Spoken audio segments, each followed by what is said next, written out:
I think this is me, Alexis Lopez, and this is the outcome of taking the engine and transmission out of Chrysler van.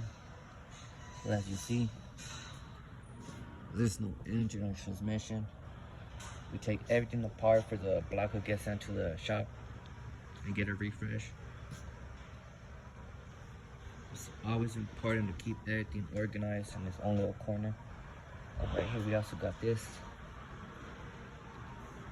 organized. Right here we got the cab. So basically the way we organize it on the way the car goes, the cab goes on the left and all of this goes on the right. So basically we just get the block back, and as you see right here,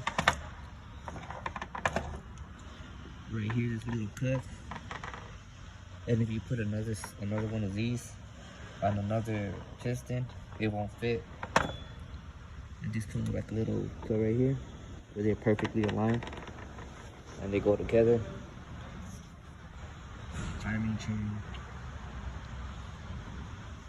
pulley, pistons.